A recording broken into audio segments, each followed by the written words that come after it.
Sebuah batu yang terungkit lepas, Daniel pasal 2 ayat 44 dan 45. Kita akan baca ayat 44 dan 45. Tetapi pada zaman, ini adalah gambar yang saya punya. Daniel pasal 2 ayat 44 dan 45. Tetapi pada zaman raja-raja, Allah semesta langit akan mendirikan suatu kerajaan yang tidak akan binasa sampai selama-lamanya, dan kekuasaan tidak akan beralih kepada bangsa lain. Kerajaan itu akan meremukkan segala kerajaan dan menghabisinya, tetapi kerajaan itu sendiri akan tetap selama-lamanya. Tepat seperti yang Tuanku lihat bahwa tanpa perbuatan tangan manusia, sebuah batu terungkit lepas dari gunung dan meremukkan besi, tembaga, tanah liat, perak, dan emas itu. Allah yang Maha Besar telah memberitahukan kepada Tuanku Raja apa yang akan terjadi kemudian hari. Mimpi itu adalah benar dan makanya dapat dipercayai. Ini adalah firman Allah. Minggu lalu kita telah melihat mimpi atas patung Raja Nebukadnezar, dan ia sangat sangat sangat bingung karena tidak bisa mengetahui artinya. Dan di dalam mimpi itu kita lihat bentuk patungnya kan.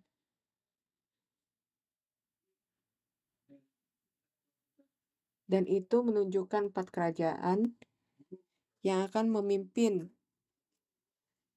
seluruh dunia ini sampai kedatangan Mesias. Dan oleh karena itu, gambar patung itu menjadi nubuat atas akhir zaman. Karena itu berhubungan dengan kedatangan pertama. Sekarang kita menunggu kedatangan kedua, dan pada akhirnya akan ada kerajaan yang akan memimpin seluruh dunia ini. Dan pada akhirnya akan ada patung seperti itu. Bangsa, raja yang akan memimpin dunia ini, mereka akan mendominasikan filosofi orang-orang. Tapi apa yang terjadi pada patung ini di dalam mimpi Daniel, itu akan dihancurkan.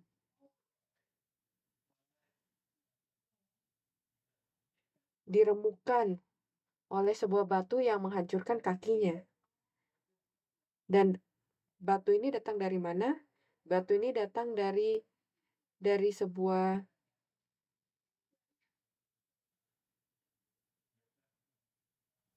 gunung yang terungkit, ya terungkit tanpa tangan, dan dia akan menghancurkan kakinya. Jadi kalau kita berbicara tentang batu, itu merupakan secara simbolis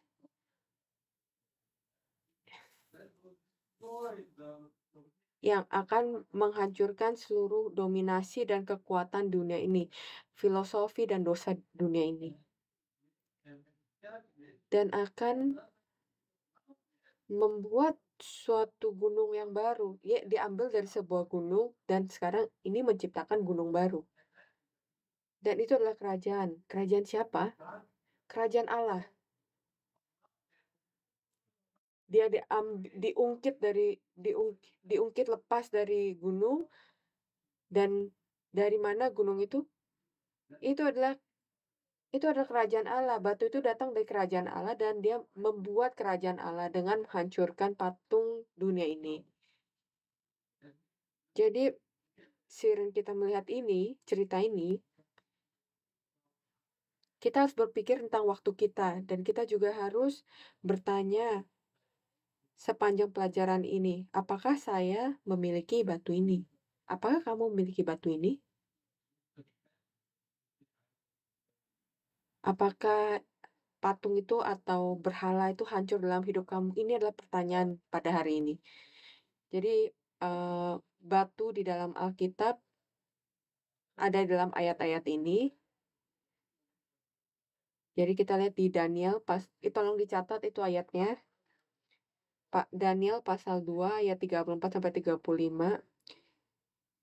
Ini adalah mimpinya.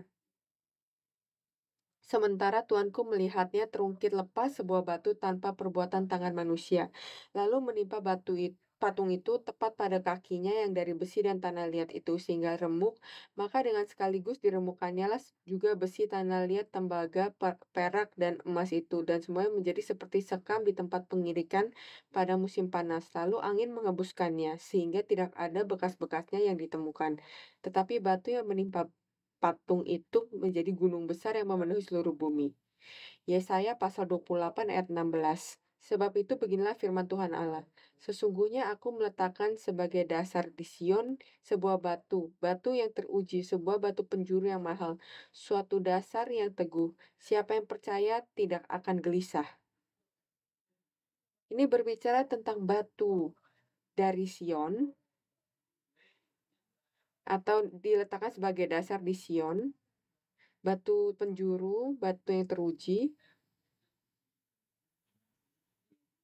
dan dikatakan siapa yang percaya pada zaman dahulu di Korea, saya juga percaya di sini juga, orang-orang menumpuk batu dan mereka menyembahnya. Jadi apakah ini yang dikatakan oleh ayat ini? Mereka yang percaya padanya. Apakahnya itu? Batu itu. Ini tidak berbicara tentang batu secara harafiah, tapi ini berbicara tentang hal yang lain. Alkitab berbicara, Allah berbicara untuk percaya kepadanya. Dan mereka yang percaya pada batu ini tidak akan bisa gelisah. Roma pasal 9 ayat 33, seperti ada tertulis, sesungguhnya aku meletakkan di Sion sebuah batu sentuhan dan sebuah batu sandungan. Dan siapa yang percaya kepadanya, tidak akan dipermalukan. Rasul Paulus mengquote Yesaya pasal 28 16 dan ia menambahkan interpretasinya sendiri. Aku meletakkan di Sion sebuah batu sentuhan dan batu sandungan, dan siapa yang percaya kepadanya, katanya ya, bukan batu ya, dia katakan kepadanya tidak akan dipermalukan. Jadinya ini siapa?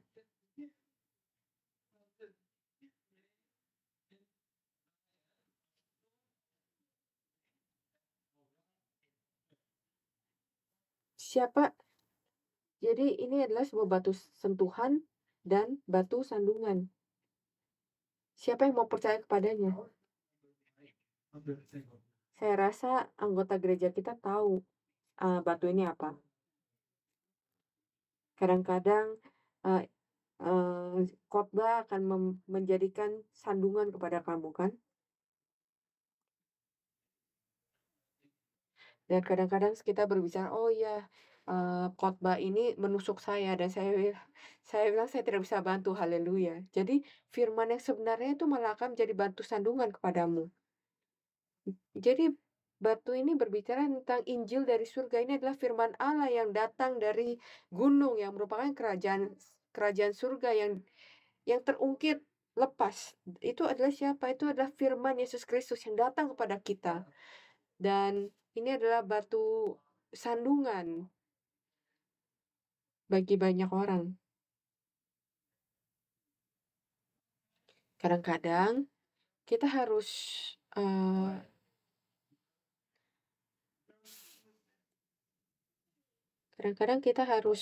tersinggung karena kita hidup dengan dosa.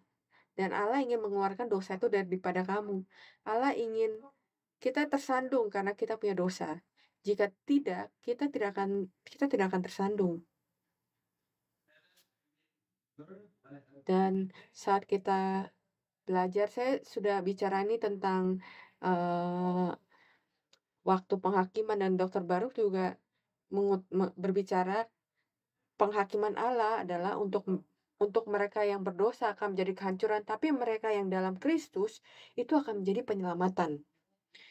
Itu tidak akan terpisah. Saya menyelamatkan kamu, saya menghakimi kamu. Dia akan datang, dia akan memberikan firman yang sama, dan firman itu akan menjadi penghakiman bagi orang lain, tapi keselamatan bagi yang lain. Dan ia meletakkan di Sion batu sandungan, dan saya benar-benar berdoa, tolong taruhlah batu sandungan, batu singgungan ke Sion ini. Kamu bilang amin kan? Jadi, itu akan menyinggung, akan membuat, akan menyandung dosa saya pergi, akan menyinggung semua kekeras-kepalaan kita. Apakah kamu ingin memiliki ini atau kamu berpikir kamu ingin punya batu yang berbicara seperti, baik-baik saja, kamu baik-baik saja, tapi pada akhirnya, oh ya, silakan pergi ke neraka." Apakah saya berbicara kata-kata yang salah di sini? Ini adalah kebenaran dari realitas. Oke, oke, oke, nggak apa-apa, asal kamu datang ke gereja, oke. Lalu pada akhirnya, ini adalah tiket kamu ke NERAKA, neraka.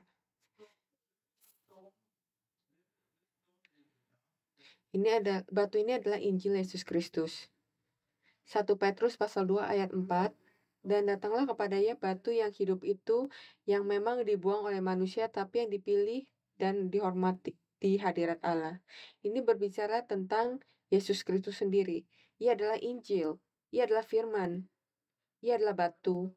Dan Alkitab memberitahu kita bahwa Yesus adalah batu hidup. Yesus sendirilah Injil atau kabar baik.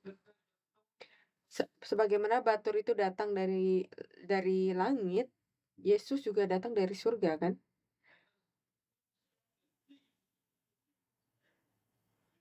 Dan batu itu mengenai kakinya. Dan dan kaki itu menggambarkan Roma dan bangsa-bangsa kafir yang datang. Jadi Yesus datang pada zaman Roma, zaman kekuasaan Roma. Dan firman-Nya mulai memukul pada zaman itu. Patung yang melambangkan berhala, perjinahan, ketidakpercayaan pada saat itu dihancurkan. Tapi ketika patung itu dihancurkan, apa yang terjadi? Gunung Allah. Ketika berhala dalam diri kita, dalam hidup kita, dosa kita dihancurkan dengan batu itu, dengan Injil yang datang kepada kita. Apa yang ada dalam diri kita? Iman ada. Kerajaan Allah dibentuk di dalam diri kita. Batu itu tidak dibuat atau dipotong dengan tangan. Tidak dibuat oleh manusia, tidak dipotong atau diambil oleh manusia. Ini adalah pekerjaan Allah. Ini adalah firman Allah, firman yang diberikan oleh Allah. Jadi pada saat kamu mendengarkan firman Allah, datang ke gereja, setiap ibadah, Bible study, tolong berdoa. Dan kamu tahu, sebagai orang yang percaya, apa yang kita lakukan ketika kita pertama kali datang ke gereja? Kamu memanggil Allah kan? Ketika kamu datang ke rumah orang, kamu bilang apa? Apakah kamu masuk, buka kulkasnya, nah, tidur-tiduran di kamarnya? Enggak kan? Kamu bilang halo dulu, menyapa dulu, menyapa pemilik rumahnya. Terima kasih atas undangannya. Kita datang ke rumah Allah, apa yang kita lakukan terlebih dahulu? Kita menyebut Allah dulu. Dan saat kamu berdoa untuk menyiapkan ibadah ini, tolong berdoa. Kalau firman Allah akan diberikan kepada kamu. Bukan firman Pak Pendeta, bukan firman evangelis, misionaris, atau guru, bukan sesuatu yang dipotong dari tangan manusia, tapi sesuatu yang rohania. Bukan terungkit lepas atau dipotong dari tangan, tapi itu rohania, firman rohania. Dan hanya dengan doa kamu dan doa saya, dan hanya dengan ketergantungan kita atas Roh Kudus untuk mengajarkan kita, maka pembelajaran Alkitab, ibadah, itu bisa menjadi berguna untuk kamu. Mungkin pesan yang sama, tapi harus diurapi dan dibawa dan diberikan oleh Roh Kudus. Walaupun bahkan dari proses persiapan. Dan patung itu melambangkan persembahan berhala di dunia ini. Maaf saya mengatakan ini, tapi patung itu melambangkan kamu dan saya. Ini berhala yang besar yang ada di dalam hati kita dan hidup kita. Daniel pasal 8 ayat 25. Dan oleh karena akalnya, penipuan yang dilakukannya akan berhasil. Ia akan membesarkan dirinya dalam hatinya, dan dengan tak disangka-sangka banyak orang yang akan dibinasakannya juga. Ia akan bangkit melawan raja segala raja, tetapi tanpa perbuatan tangan manusia, ia akan dihancurkan. Penipuan, berhala, kesombongan di dunia ini akan dihancurkan tanpa tangan manusia. Pada akhirnya,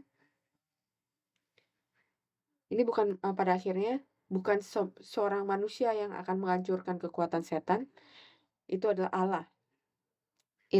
Itu adalah Injil, itu adalah firman Allah yang akan menghancurkannya. Jadi mari kita biarkan firman Allah untuk menyinggung kamu. Biarlah firman Allah datang untuk memukul kamu. Karena yang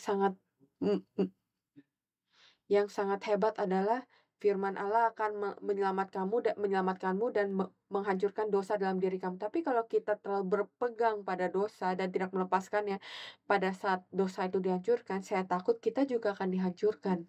Jadi kita harus melepaskan dosa itu. Ayub pasal 34 ayat 20.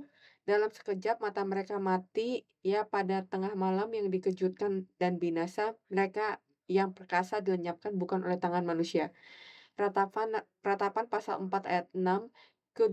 Kedurjanaan putri bangsaku melebihi dosa Sodom, yang sekejap mata dibongkar bangkir tanpa ada tangan yang memukulnya.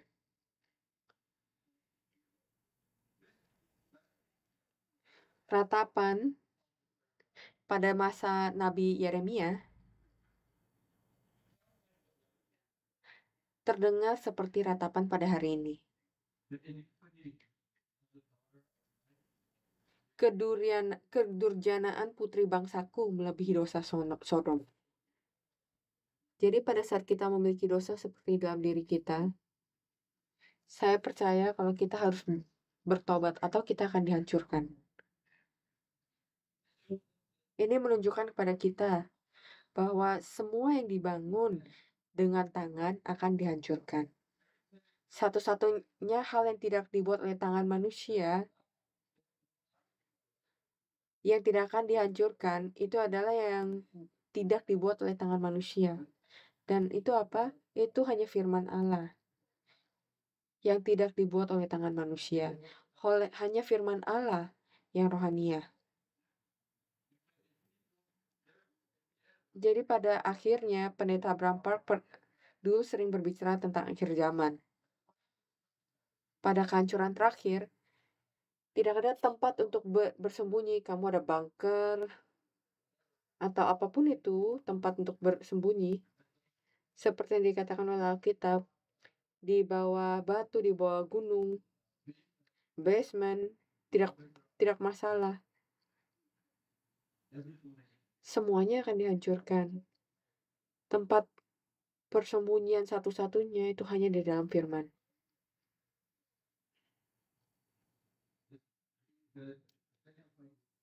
Yang kedua,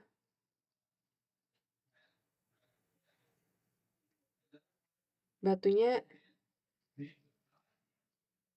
tidak dibuat oleh tangan manusia. Jadi itu adalah batu yang dibuat oleh Allah, batu dengan batu yang bergerak.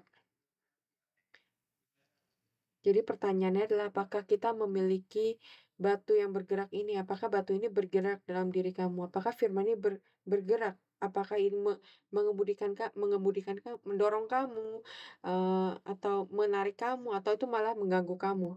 Daniel pasal 2 ayat 34.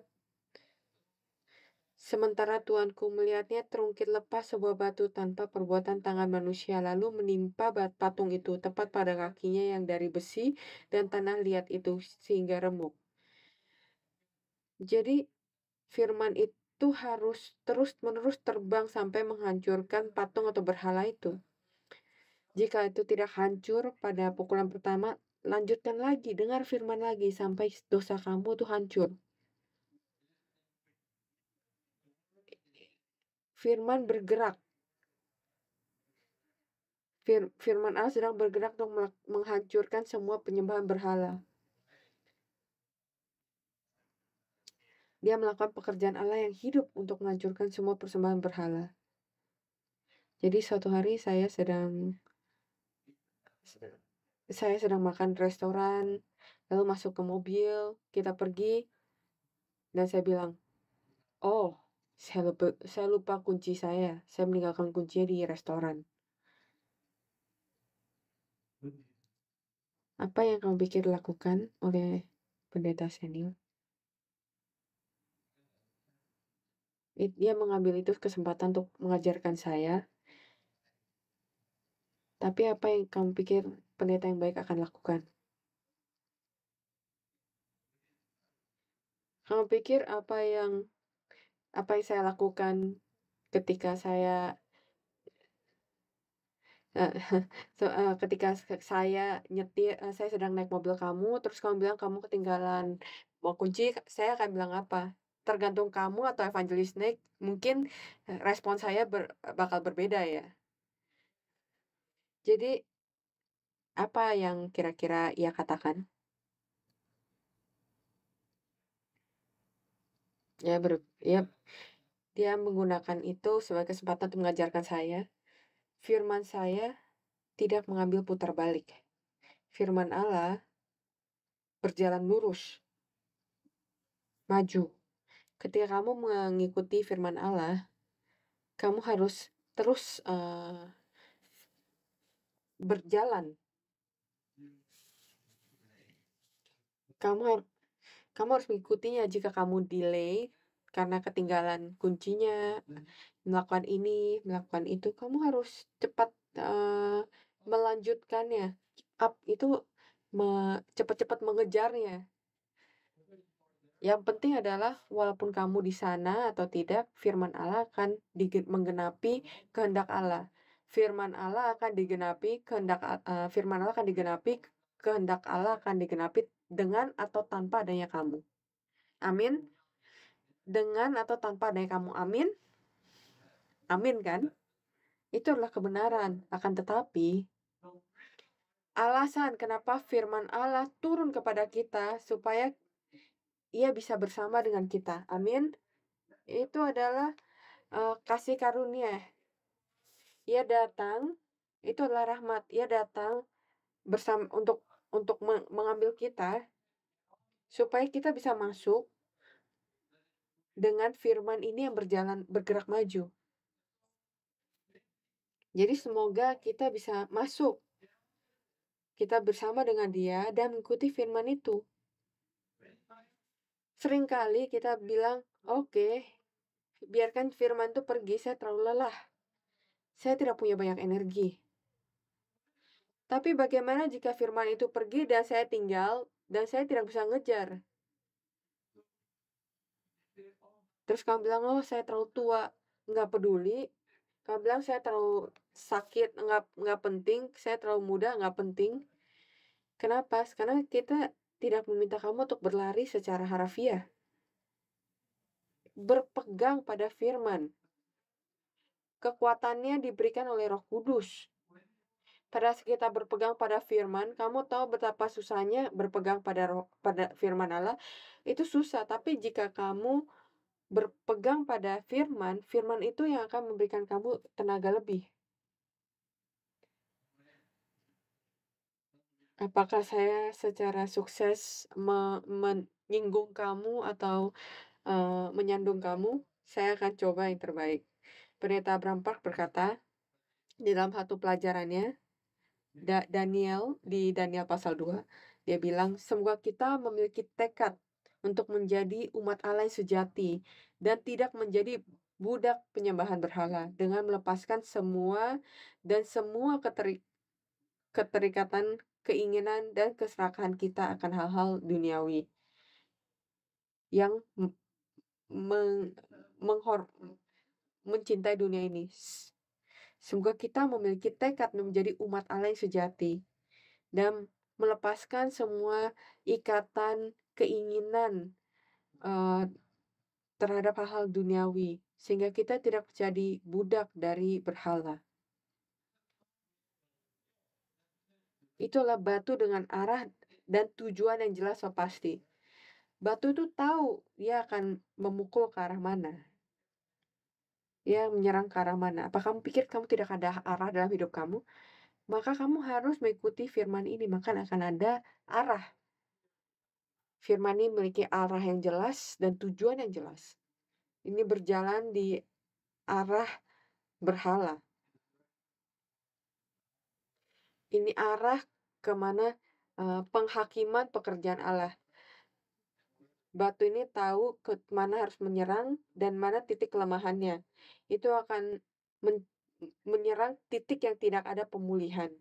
Mari kita berdoa, Allah ambil dosa saya. Semoga dosa itu tidak kembali lagi pada saya. Dan batu itu menjadi gunung yang besar dan memenuhi seluruh bumi. Dan ini berbicara tentang waktu firman kedatangan kedua akan memenuhi seluruh bumi. Mari kita berdoa, kita akan bisa hidup untuk melihat itu semua. Amin. Firman akhir zaman, firman Allah memenuhi dunia ini seperti seluruh batu ini memenuhi seluruh dunia. Itulah batu kehidupan kekal. Wahyu pasal 2 ayat 17. Siapa yang bertelinga, hendaklah ia mendengarkan apa yang dikatakan Roh kepada jemaat-jemaat.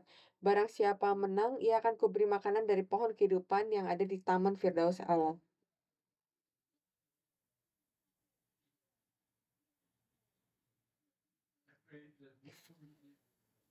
Saya berdoa supaya kita bisa menerima batu ini. Siapa yang menang akan menerimanya. Inilah firman Bapa kita, Raja yang kekal, dan kerajaannya. Kesimpulan, batu yang terungkit lepas akan memberikan kemenangan. Apakah kamu memiliki batu itu? Sekarang kita tahu apa batu itu. Apakah kamu memiliki batu itu? Amin. Siapa yang mengambil batu itu? Di jalan ketika itu sedang menyerang musuh. Kamu ingat? Mari kita baca 2 ayat ini. 2 Korintus pasal 4 ayat 9 sampai 11. Kami dianiaya namun tidak ditinggalkan sendirian, kami dihempaskan namun tidak binasa. Kami senantiasa membawa kematian Yesus di dalam tubuh kami supaya kehidupan Yesus juga menjadi nyata di dalam tubuh kami.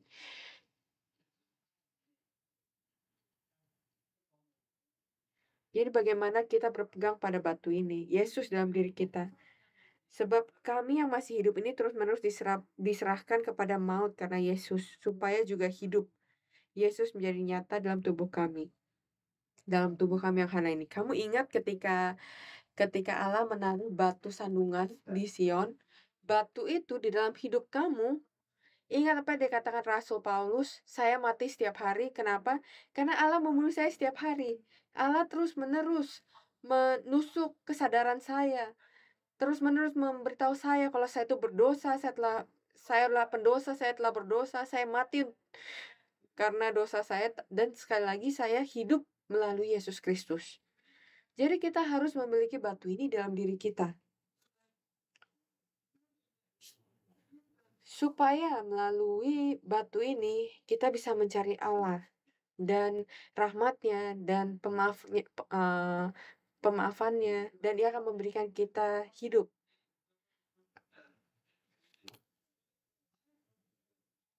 Ayat 11, sebab kami yang masih hidup ini terus-menerus diserahkan kepada maut karena Yesus, supaya juga hidup Yesus menjadi nyata di dalam tubuh kami yang fana ini.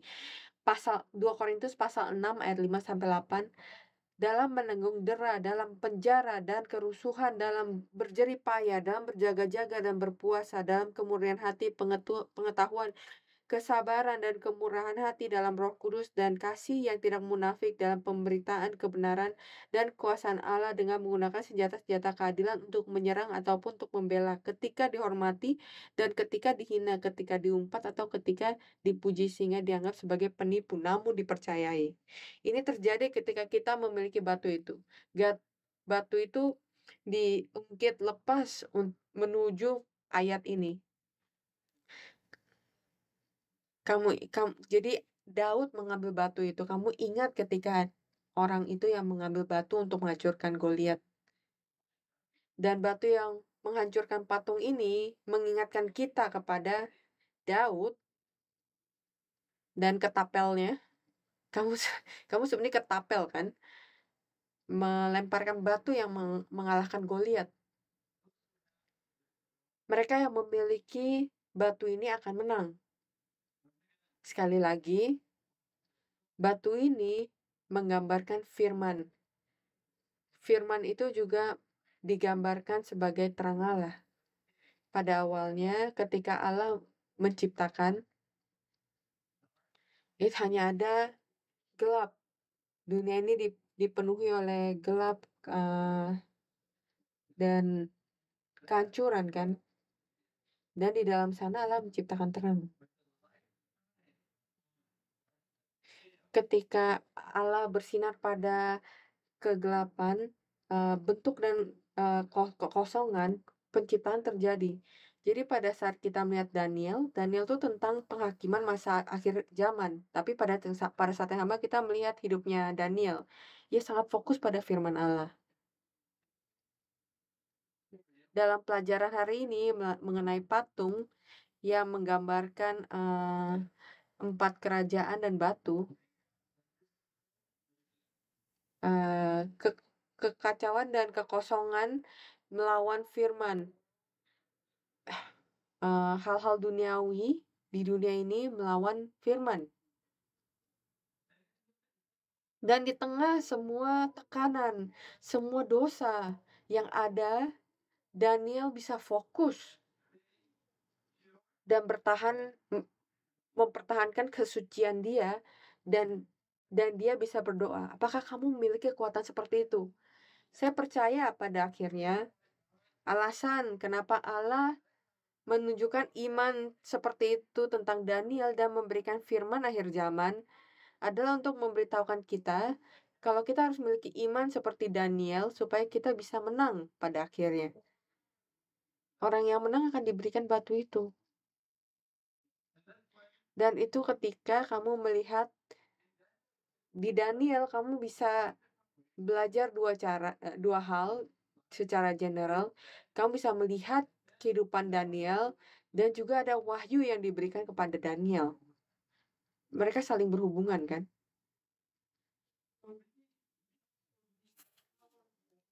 Jadi kita juga perlu kekuatan itu untuk mengalahkan dunia ini.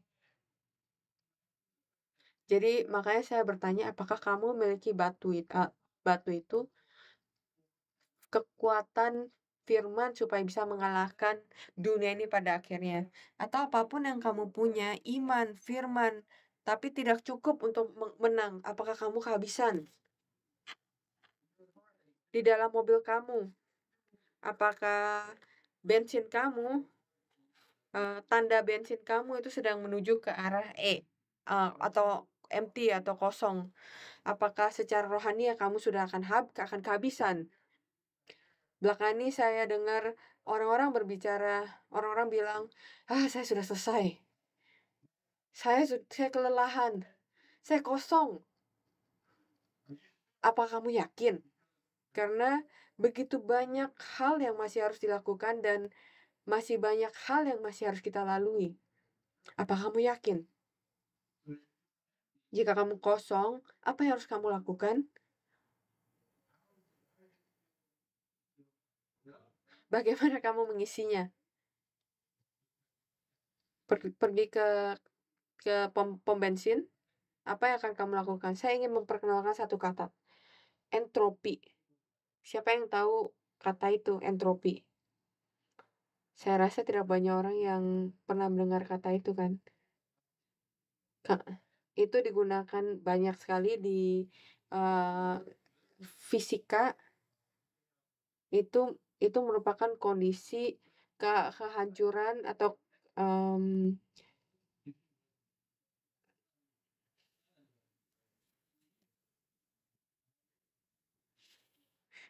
kekacauan.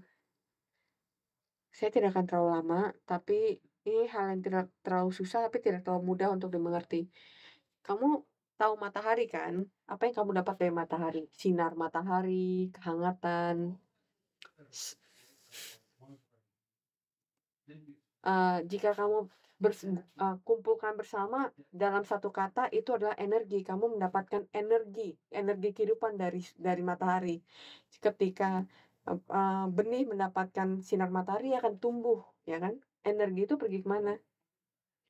Karena menurut sains, energi itu tidak bisa dipakai atau tidak bisa hilang, itu akan terus ada. Jadi sinar matahari begitu kuat, begitu terang datang ke bumi ini harusnya gimana? Harus eee, harus bisa memancarkan energi yang sama kan, tapi kemana energi itu pergi? Pertanyaan yang sama, jika sinar matahari itulah firman Allah, kita menerima begitu banyak kekuatan, energi dari firman itu pergi ke mana? Berapa lama kamu telah mendengar firman Allah? Ke mana itu pergi? Kamu harusnya memiliki semua kekuatan. Kamu tahu kan? 30 tahun, 40 tahun saya menerima firman. Kemana itu pergi?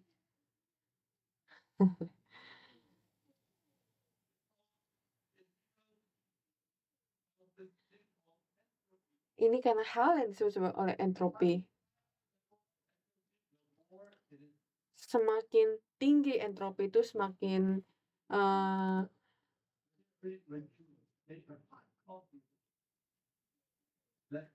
ak itu akan mengalir ke keseimbangan.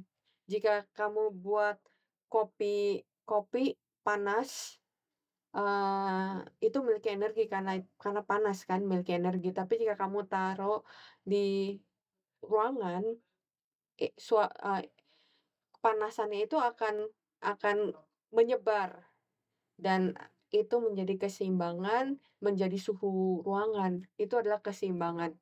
Jadi ketika kita menerima kekuatan firman, ketika kita tidak mengambil itu dengan benar, menyimpannya dengan benar dan kita pergi ke dunia, maka itu akan, hilang dan itu akan seimbang dengan dunia dan kamu tidak tahu kekuatan firman itu pergi ke mana. Itu seperti, eee, kopi panas di dalam cangkir styrofoam pergi ke ruangan dingin, itu akan menjadi suhu ruangan. Kamu akan menjadi sama dengan dunia ini tanpa kamu sadar. Kemana kekuatan itu pergi? Kemana saja, itu pergi kemana saja. Semua kekhawatiran hidup, kekhawatiran akan uang, anak, semua firman yang kamu terima bocor kemana mana. Itu sebabnya kita menerima firman, tapi tidak pernah melihat efek dari firman itu. Menerima firman, tapi tidak ada kekuatan dalam hidup kamu. Jadi bagaimana? Balik ke hubungan antara matahari dan bumi, bagaimana bumi ini bisa melanjutkan vitalitasnya, bagaimana ia membiarkan hidup diciptakan dan terjadi di dalam dirinya. Karena ia terus-menerus menerima sinar matahari kan, tanpa matahari bahkan untuk sementara saja, bumi tidak akan bisa berlanjut sama seperti kamu dan saya. Jika kita menerima firman dan meninggalkannya, kita akan menjadi seimbang dengan dunia ini. Itu sebabnya kita harus terus-menerus menerima firman dan kita harus belajar. Kalau kamu ingin terus hidup, maka kamu harus terus-menerus menerima firman, hanya untuk hidup. Jika kamu menerima masalah, terus jadi gelap, apa yang harus kamu lakukan? Terima firman lebih atau kurang? Saya ingin dengar dari kalian semua. Kamu pikir kamu kehilangan kekuatan, kamu kosong. Saya istirahat dari gereja, saya pergi ke luar negeri melakukan sesuatu, istirahat di rumah. Apakah itu jawabannya? Saya ingin dengar dari kamu, ya. Ya, enggak, ya, enggak. Apa? Apakah itu jawabannya? Mengambil break dari Allah karena saya memiliki masalah. Terima kasih. Apa yang kamu lakukan? Ambil lebih kan? Amin. Tapi apa yang kita lakukan? Apa yang kita lakukan sebenarnya? Jangan jawab saya. Dan itu hanya untuk bertahan hidup. Jika kamu ingin kekuatan, kamu ingin melihat pekerjaan yang benar dalam hidup kamu, apa yang harus kamu lakukan? Kamu harus bisa menyimpannya, bukannya membiarkannya bocor. Dan saya percaya itu adalah kekuatan dari batu itu. Batu yang dilempar oleh Daud ke arah Goliat itu adalah fokus, itu memiliki kekuatan dan satu serangan, bukan hanya Goliat. Filistin semuanya jatuh, hancur. Batu ini adalah fokus. Semoga iman kita, doa kita, hidup kita hidup iman kita bisa fokus sehingga firman ini bisa membuat perubahan. Berapa banyak tahun lagi yang kita punya dalam hidup kita? Berapa sisa tahun hidup kita di dunia ini? Berapa lama lagi kita hidup dalam hidup yang seimbang? Hidup yang dengan entropi tinggi. Kita menerima firman dan langsung hilang gitu, saya nggak tahu itu kemana. Kita berbicara tentang berapa lama saya telah datang ke gereja, berapa tahun saya datang ke gereja.